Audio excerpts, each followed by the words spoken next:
جنگ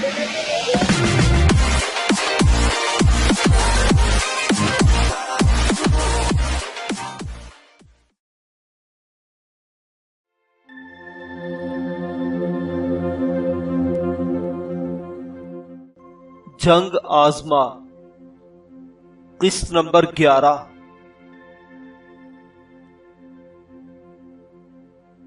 بابر تاشقند پہنچا تو اس کے ماموں محمود خان اس سے بظاہر خوش دلی سے ملے، لیکن سرد مہری ان کے انداز سے ظاہر تھی۔ بابر نے اس سرد مہری کو نظر انداز کیا، کیونکہ اس وقت وہ ایک فقیر کی حیثیت سے آیا تھا، بادشاہ نہیں تھا۔ یہی بات اس نے قاسم بیگ سے کہی تھی۔ اس کے سپاہی شہر سے باہر پڑے ہوئے تھے اور وہ محل میں تھا۔ اسے یہ دھڑکا ہر وقت لگا رہتا کہ کہیں اس کے سپاہی اسے چھوڑ کر نہ چلے جائیں۔ عائشہ بیگم اس سے خفا ہو کر اپنی بہن رضیہ سلطان کے محل میں منتقل ہو گئی تھی۔ بابر بھی کچھ دنوں اس سے ناراض رہا، لیکن پھر اسے دیکھنے کے لیے رضیہ محل پہنچا۔ رضیہ سلطان سخت غصے میں تھی۔ محمود خان کی بیوی تھی، اس لیے بابر سے دبنے کا سوال ہی پیدا نہیں ہوتا تھا۔ خوب سخت سوز سنائی۔ بابر نے بھی ترکی ب ترکی جواب دیے۔ آپ دیکھتے نہیں ہیں، عائشہ بیگم آپ کے ساتھ در بدر کی ٹھوکریں کھاتے کھاتے ہڈیوں کا ڈھانچہ بن گئی ہے۔ میری اور ان کی قسمت مشترک ہے۔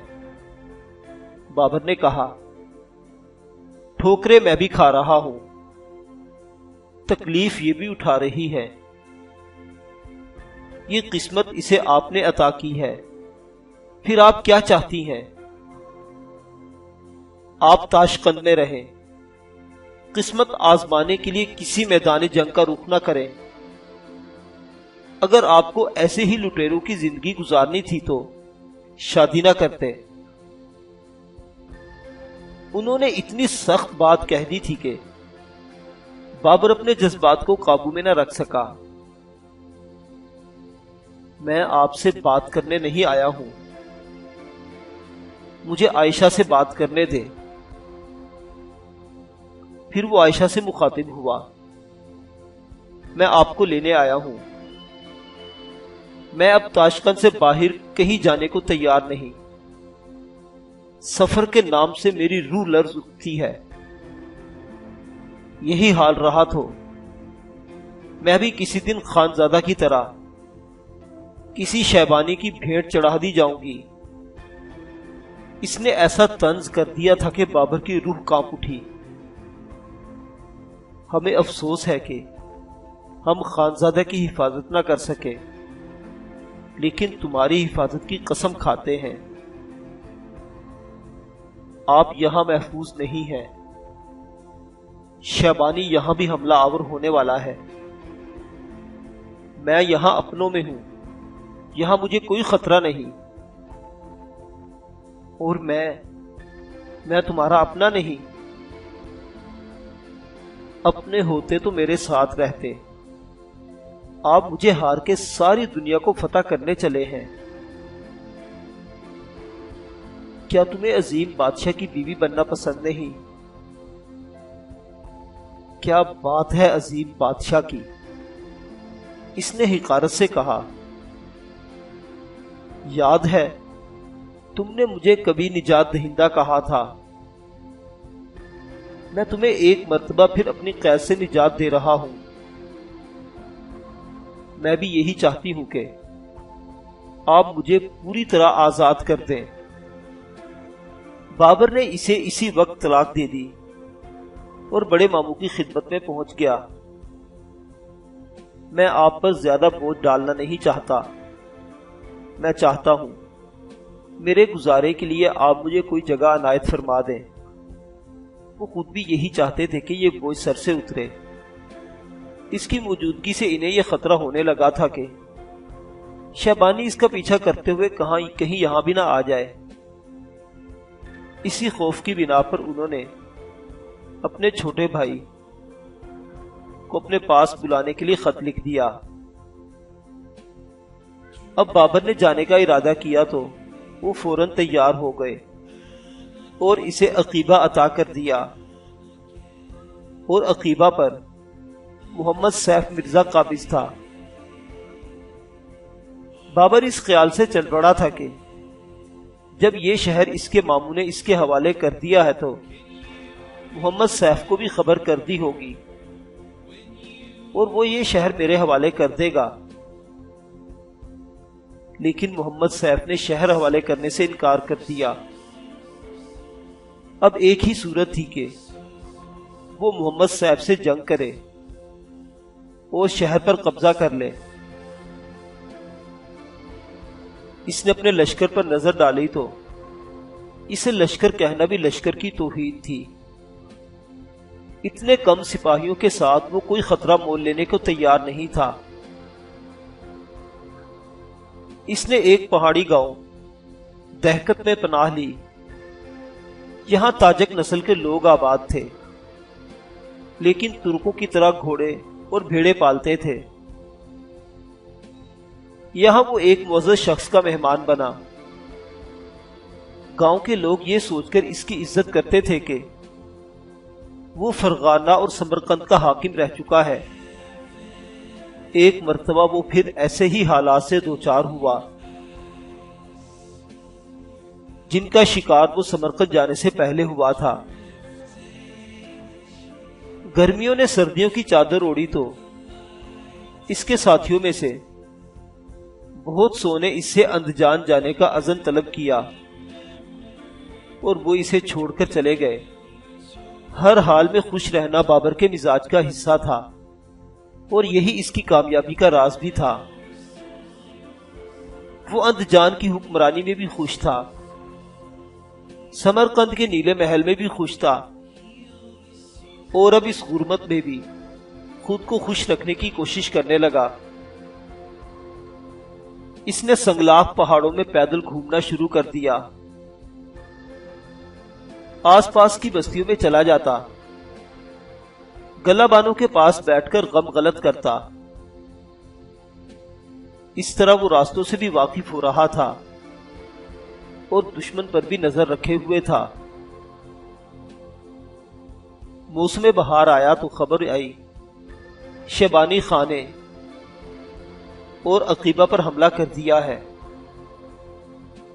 اس نے یہ جگہ فوراً چھوڑ دی اور ایک دوسرے پہاڑی سلسلے کوہستان مسیحا میں قیام کر لیا۔ شیبانی خان جلدی میں آیا تھا۔ وہ آیا اور گیا۔ وہ کوہستان مسیحا میں دبکا بیٹھا رہا، لیکن اسے یہ یقین ضرور ہو گیا کہ شیبانی اس کی تلاش میں ہے۔ اگر نہیں بھی ہے تو وہ اس علاقے میں منڈلاتا ضرور رہا ہے۔ وہ سخت پریشان تھا، نہ گھر تھا نہ قلمرو، پہاڑیوں پر چڑھتے اترتے تنگ آ چکا تھا۔ آدھے سے زیادہ ساتھی بھی ساتھ چھوڑ گئے تھے۔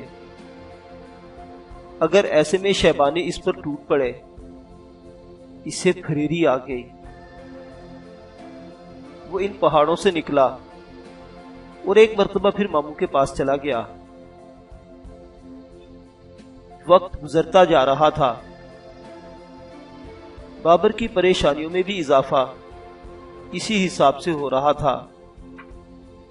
کبھی ایسا نہیں ہوا تھا کہ وہ اتنے دن بیکار بیٹھا ہو، جیب میں کچھ نہیں تھا کہ لشکر جمع کرتا یا لشکر کو ساتھ لے کر گھومتا۔ ماموں کی بیوی جس کی بہن کو وہ طلاق دے چکا تھا، اسے ایسی نظروں سے دیکھتی جیسے وہ اسے پال رہی ہو۔ آخر وہ اس بے کیف زندگی سے تنگ آ گیا۔ اس نے سوچا وہ شمالی چین کے ملک خطا کی طرف چل دے۔ وہ اپنے ماموں سے اجازت لیتے ہوئے ڈر رہا تھا، پھر اسے ایک بہانہ سوجھ گیا۔ اپنے چھوٹے ماموں امجد خان سے ملاقات کے بہانے یہاں سے نکلا جا سکتا ہے۔ اس نے ماموں سے اپنی خواہش کا اظہار کیا، لیکن اس وقت اس کے سب بہانے دھرے رہ گئے جب اسے یہ معلوم ہوا کہ امجد خان خود تاشقند آ رہے ہیں۔ محمود خان نے اپنے بھائی کو اس لیے بلایا تھا کہ اس کے ساتھ مل کر احمد تنبل سے مقابلہ کریں اور فرغانہ کی وادی اس سے خالی کرا لیں۔ اس عرصے میں شیبانی سے ان کا معاہدہ ہو چکا تھا کہ وہ الگ تھلگ رہے گا۔ قاصد نے خبر دی کہ امجد خان تاشقند کے نواح میں پہنچ چکے ہیں۔ تمام اہل خانہ ان کے استقبال کے لیے تاشقند سے باہر نکلے۔ امجد خان نے اپنے نوجوان بھانجے کو اپنے ہتھیاروں میں سے کچھ ہتھیار اور اپنے سواری کا گھوڑا اور مغلئی ٹوپی عنایت کی اور تاشقند کے محل میں داخل ہوئے۔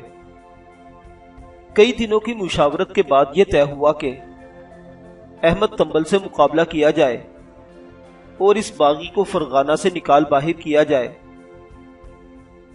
چھوٹا خان صرف 2000 شمشیر زن اپنے ساتھ لایا تھا، لیکن بڑے خان محمود خان کے پاس بکثرت مسلح سوار تھے۔ فوجوں کی کل تعداد 30,000 بنتی تھی، جو احمد تنبل سے مقابلے کے لیے بہت تھی۔ بابر بھی خوش تھا کہ اب وہ اس کثیر فوج کے ساتھ جائے گا اور اپنے علاقہ دوبارہ حاصل کر لے گا۔ ان سب نے مل کر آکشی پر چڑھائی کر دی۔ ایک مقام پر پہنچ کر خبر آئی کہ تنبل بھی فوج کے ساتھ آکشی آن پہنچا ہے۔ دونوں ماموں نے بابر کو ایک دستہ فوج دے کر حکم دیا کہ تنبل کے عقب میں جا کر اس پر چڑھائی کر دے۔ بابر نے دریا خجند عبور کیا اور اوش پر چڑھائی کر دی۔ یہ حملہ اتنا اچانک تھا کہ شہر پر بغیر لڑے قبضہ ہو گیا۔ لوگ تو چڑھتے سورج کے پرستار ہوتے ہیں۔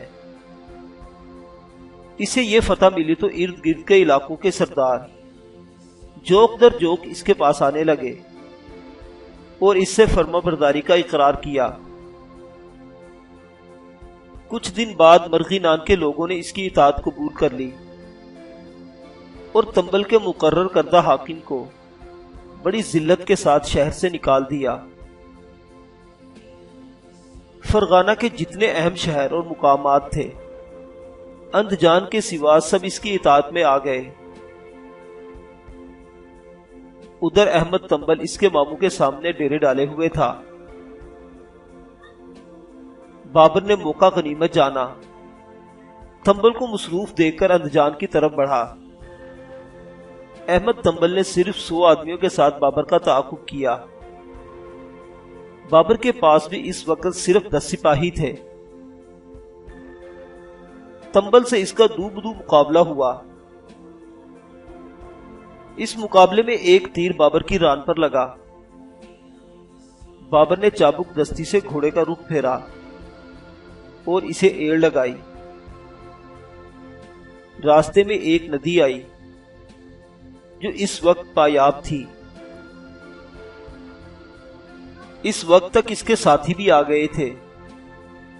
اس نے ندی پار کر لی۔ اس کے بہت سے آدمی پکڑے گئے۔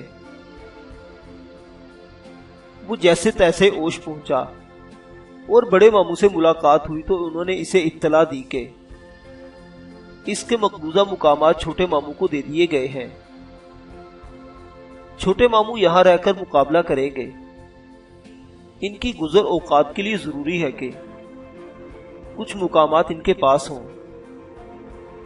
بابر کے ساتھیوں نے اسے ورغلایا کہ اس حق تلفی کے لیے وہ احمد تنبل سے سمجھوتا کر لے اور ان دونوں بھائیوں یعنی ماموں کو یہاں سے نکال دے، لیکن بابر کی مروت نے یہ گوارا نہیں کیا۔ ماموں کی ہدایت پر آکشی پر حملہ کرنے چل دیا۔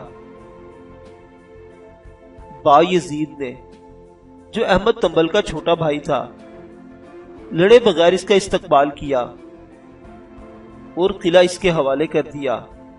بابر اپنے والد کے محل میں ٹھہرا۔ اس بے بسی کے دور میں باپ کا محل مل جانا اس کے لیے طمانینت کا باعث ہوا۔ بائیں باغ میں باپ کی قبر تھی۔ فصیل کے تاکوں کنگروں پر کبوتر غٹرغو کر رہے تھے۔ قدیم خدمتگار آ کر ہاتھ چوم رہے تھے۔ بایزید نے اتنی آسانی سے آغشی اس کے حوالے اس لیے کر دیا تھا کہ وہ اپنے دونوں معاموں سے الگ ہو جائے اور وہ دونوں تنہا رہ جائیں۔ ان کے اکیلے ہوتے ہی احمد تنبل نے اپنی مدد کے لیے شیبانی خان کو بلا لیا۔ اس کی آمد کے شور نے وادی کے حالات ہی بدل دیے۔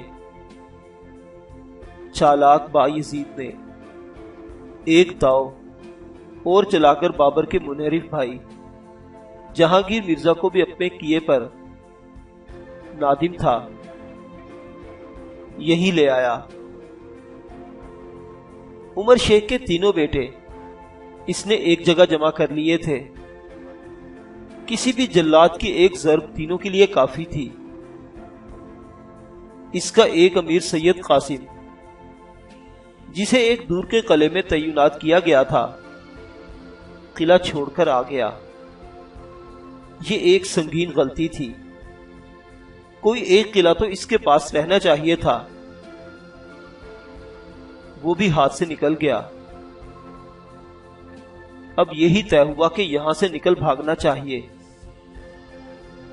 بایزید نے پیچھا کیا لیکن وہ ہوا ہو گیا۔ بابر راستہ بھول گیا تھا۔ دونوں خانوں کے پاس جانے کے لیے بےتاب تھا لیکن راستہ نہیں مل رہا تھا۔ بابر اس وقت ہر طرف سے مایوس ہو کر ایک باغ کے گوشے میں دبکا بیٹھا ہوا تھا۔ جو بچے کچھ ساتھی رہ گئے تھے وہ بھی وہی تھے۔ اس وقت ایک عجیب ماجرا ہوا۔ اس کے دو جانثار عسکری باغ کی دیوار توڑ کر آ پہنچے۔ وہ اندجان میں تھے۔ انہوں نے خواب میں بابر کی پناہ گاہ دیکھ لی تھی۔ انہوں نے بابر کو وہاں سے نکالا اور تاشکند جانے کی ٹھانی، لیکن ماجرا کچھ اور ہی ہو گیا۔ ایک قاصد آیا۔ یہ قاسم بیگ تھا جو اپنی آنکھوں سے سب کچھ دیکھ آیا تھا۔ شیبانی خان نے احمد تنبل سے خفیہ معاہدہ کیا۔ وہ دونوں خانوں کو جنگ میں الجھائے رہا اور شیبانی کسی بھیڑیے کی طرح غیر محفوظ تاشقند پر حملہ آور ہو گیا۔ شیبانی کے لشکریوں نے تین دن تک شہر کو جی بھر کے لوٹا۔ پھر حرم کی خواتین قید ہوئی، ان میں بابر کی ماں بھی تھی۔ بابر کے ماموں کی بہن دولت بیگم شیبانی کے بیٹے تیمور سلطان کی تیسری بیوی بنی۔ 16 سالہ بیٹی مغل خانم کو شیبانی نے اپنے لیے پسند کر لیا، اور وہاں ایک عائشہ بیگم بھی تو تھی۔ بابر نے قاصد سے پوچھا۔ وہ شیبانی کے 55 سالہ چچا کوچ کنجی کے حصے میں آئی۔ بابر نے اپنا چہرہ اپنے دونوں ہاتھوں سے ڈھانپ لیا۔ عائشہ سے اب اس کا کوئی رشتہ نہیں تھا، لیکن بہرحال وہ اس کی بیوی تو رہ چکی تھی۔ اس کے بعد سپہ سالار شیبانی خان مشرق کی طرف مڑا۔ مغل فوجوں کو صف آرائی کا موقع بھی نہیں دیا، گروہ وارہ کی طرح منتشر کر دیا۔ محمود خان اسیر ہو گئے اور امچ خان کسی نہ کسی طرح اپنے علاقے کی طرف بھاگ گیا۔ محمود خان کے بیٹے بھی ہلاک کر دیے گئے۔ بعد میں محمود خان بھی قتل کر دیا گیا۔ اب سارا فرغانہ بلکہ دریا پار تک کا علاقہ بلا شرکت غیرے شیبانی کے زیر نگی تھا۔ اس نے اپنی خانہ بدوش قسم کی سلطنت قائم کر لی تھی اور سمرقند میں امیر تیمور کے تخت پر خود متمکن ہو گیا۔